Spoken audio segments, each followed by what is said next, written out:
Okay, welcome back, Philippe, for Good another morning. week. As promised, we're going to talk this time about honorary consuls and diplomatic passports.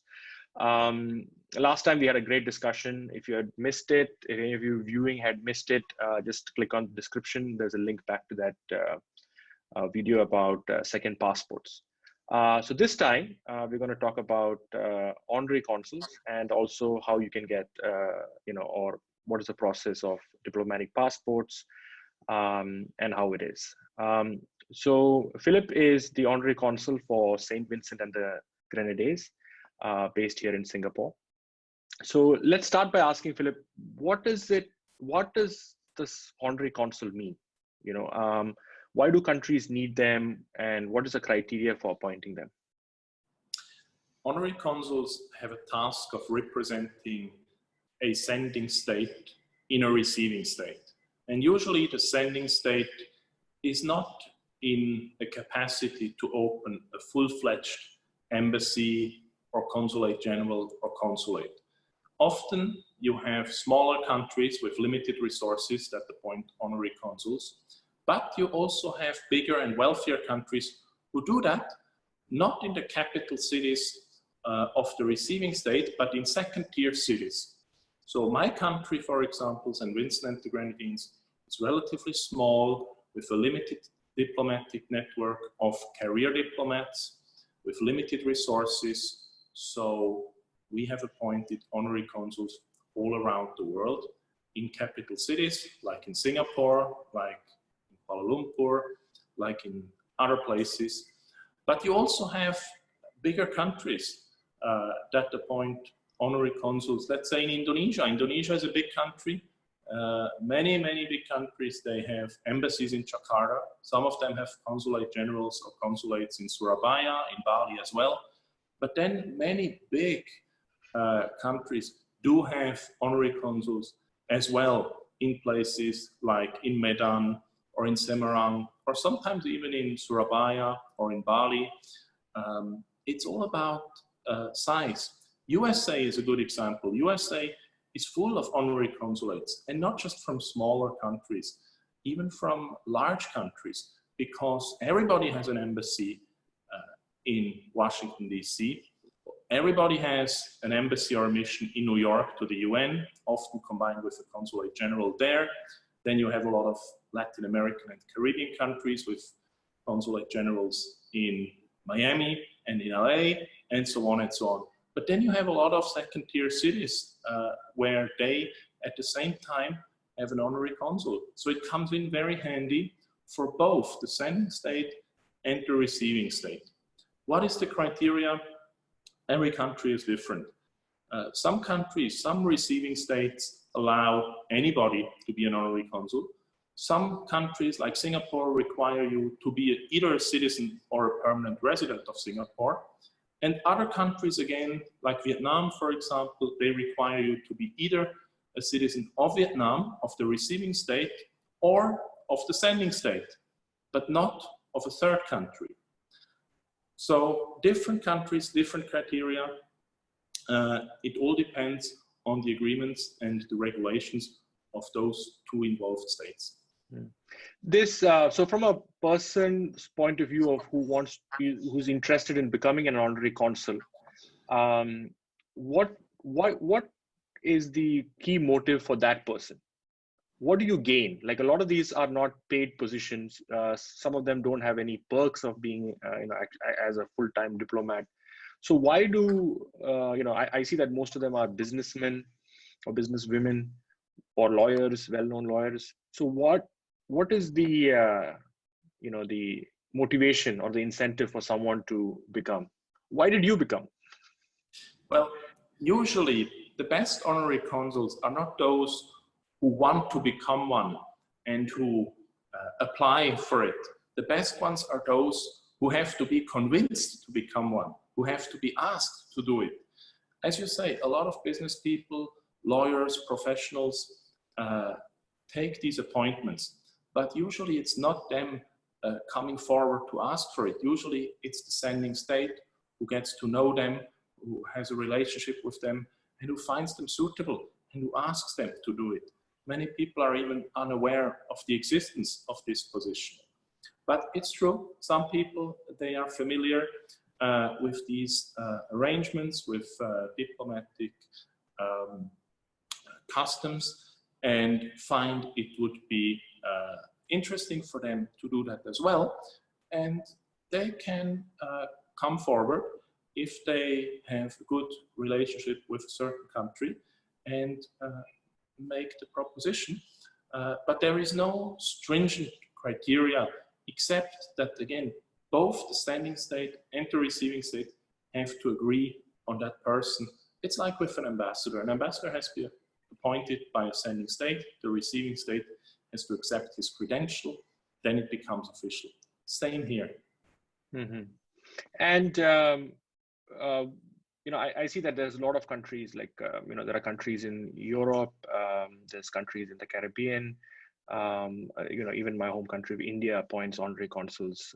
Yes, of course. India does, Singapore does, Indonesia does. Almost every country in the world appoints honorary consuls. There are very few countries that don't do it. Yeah. So what is it in for the person who gets appointed as the honorary consul? Because 90%, I mean, from what I can gather, it's not a paying job. They're paying for everything out of it. So what is it that attracts them to this position?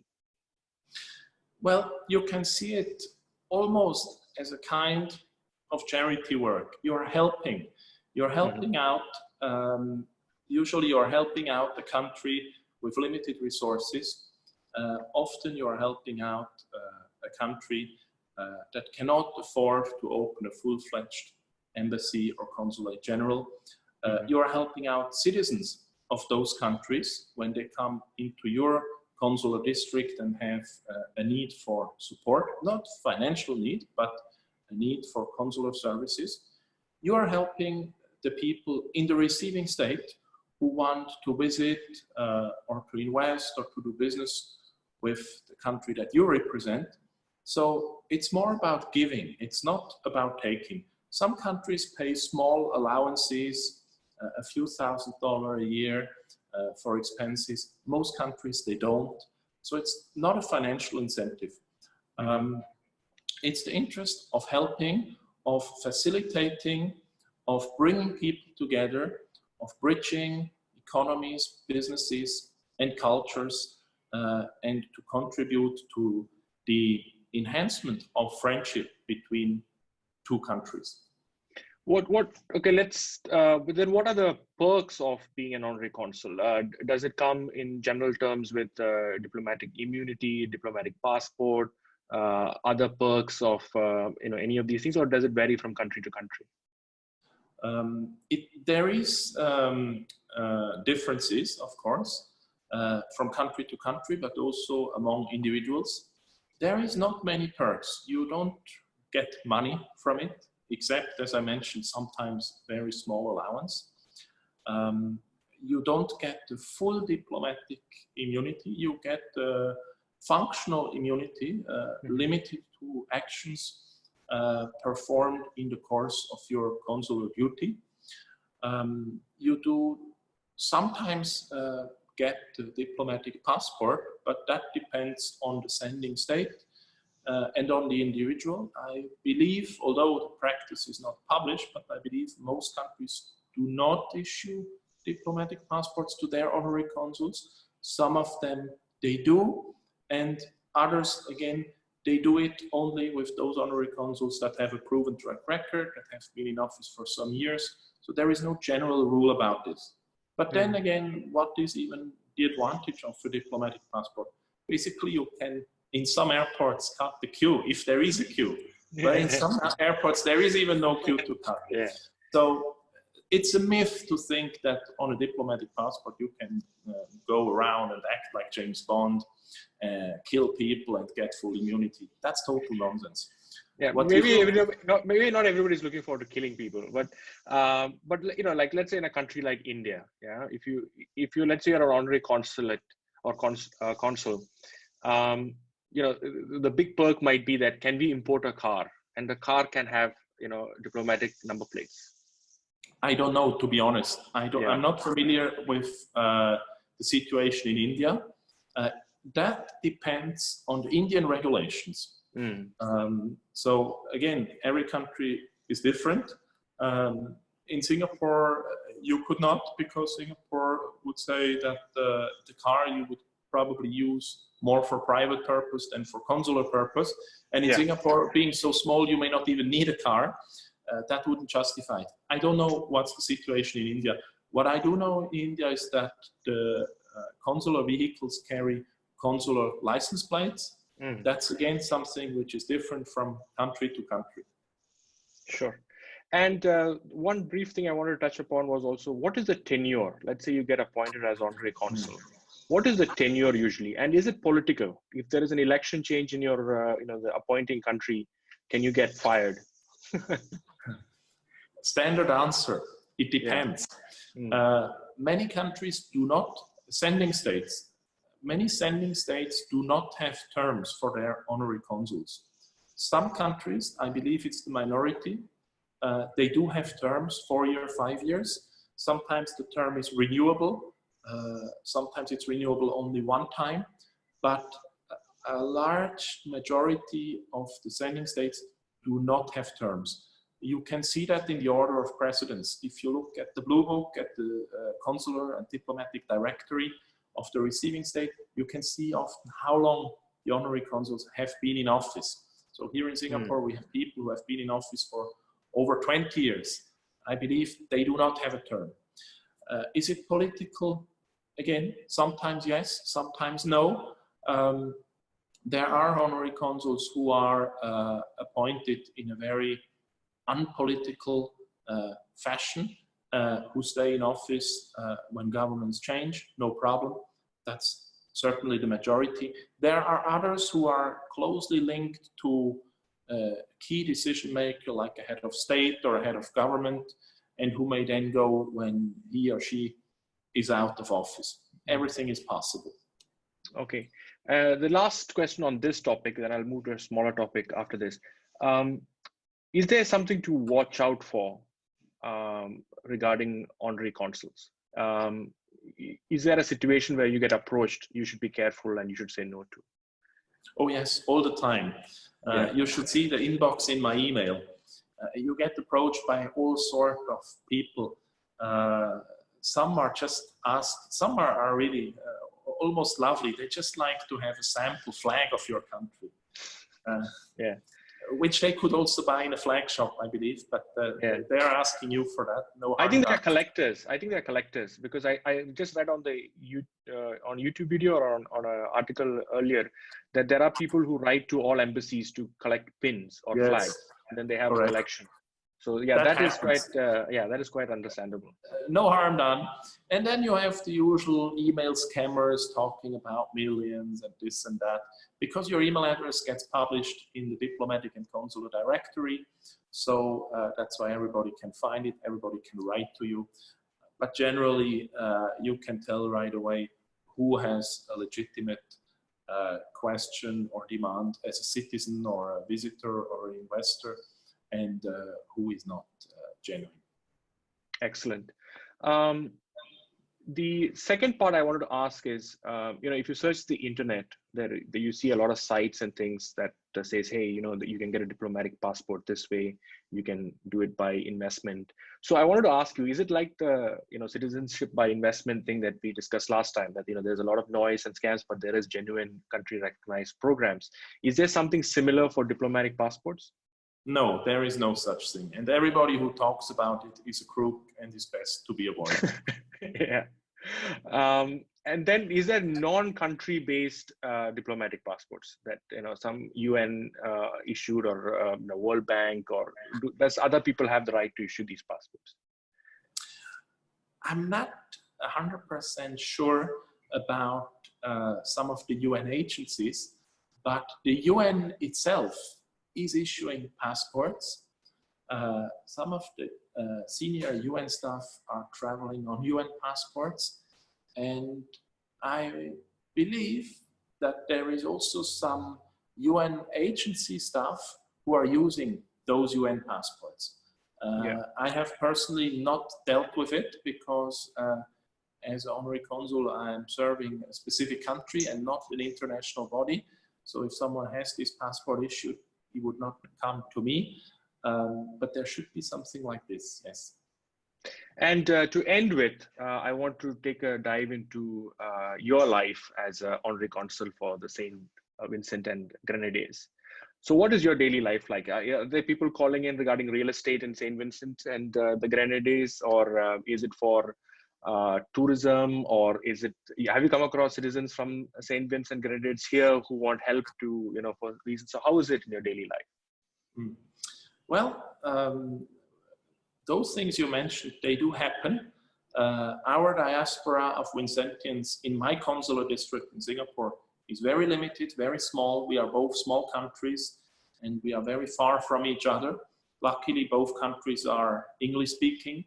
Both countries are well developed. There is rule of law, there is order. So very few people who land in trouble, who lose their passport, very few people get mugged or robbed and things like that. Not many issues in this sense. Tourism, real estate, yes, there are Singaporeans and foreigners living in Singapore calling in. Luckily for me, St. Vincent and the Grenadines has a very liberal, very open door visa policy where almost nobody needs a visa to visit. There is a handful of countries, including mainland China, where people need a visa. So occasionally I get people from China living in Singapore who require a visa, and I would help them to get one. But Singaporeans, other citizens of Southeast Asian country, even of India or Bangladesh, they do not need a visa for St. Vincent and the Grenadines. And then we have a lot of inquiries from the maritime sector related to ship registry. St. Vincent and the Grenadines has one of the biggest ship registers in the world. So we also facilitate those kind of requests. Cool. My last question, if are there countries who, if they approach me to be their honorary consul, I should say no to? I mean, I can think of two. One could be the countries under sanctions. So North Korea, Syria, you know, Cuba, maybe, I don't know. And, or it could be countries that are not recognized by anybody else, you know. What is that country in Georgia, Abkhazia, you know, or countries like that, Somaliland, things like that. So what is it that someone should be careful if approached to be honorary consul? Well, if somebody gets approached by a country, recognized or not, under sanction or not, that he is not familiar with, he should be careful already, because normally countries and their foreign service don't approach people that they don't know. Some of the countries that you mentioned, they do have embassies in Singapore. So you are living in Singapore, you can be honorary consul only in Singapore. You cannot be somewhere you are not resident. So if in Singapore, the situation is different from some other country. If a sending state has an embassy in Singapore, it cannot have a consulate and an honorary consulate at the same time, because the consular district is so small. It's always Singapore. It's not like in Indonesia. If you live in Indonesia, you may be in Bali and the embassy is in Jakarta, so you can become the honorary consul in Bali, you report to Jakarta, that's fine. These arrangements don't work in Singapore. If a country has an embassy here, there is no honorary consulate or consulate general. So some of those countries, they do have embassies. Other countries that are not recognized by Singapore, they may approach you and you may even agree for that, but it will never go through because Singapore would not accredit you. So there is no point of considering them. My last question, I know I said it's the last question earlier, but this is the real last Never question. mind. So you wear two hats, right? You run a very successful financial company, and you are also the honorary consul for St. Vincent and Grenadines. Do you make a clear demarcation, like 9 a.m. to 12 p.m. I'm this, and then 12 to 3 I'm this? Or how do you manage both hats? I do make a clear difference between the two when it comes to documents. So all the consular documents are kept in a separate vault, in a separate box. I don't have a separate room for the consulate. Some they do even that. But I have a very distinct place to keep consular related documents. Time-wise, no. There is opening hours of the consulate. They are overlapping with my business. But if somebody calls in, sometimes even out of the opening hours, we still respond. You cannot separate it like that. Excellent. That's good. So thank you so much, Philippe. It's been another fascinating session. We should do more of these going forward. If you have questions for Philippe, his contact details are below in the description, and also you can leave them in the comments. Please subscribe so you know when the next video is up. That will also help if you touch the bell button on the side. But yeah, let's do this more often. I would love to talk more about Portugal and Montenegro more. There's been a lot of interest in that. And let's take it from there. Thank you so much. Perfect. Thank you. See you soon. Wait a second. Stop.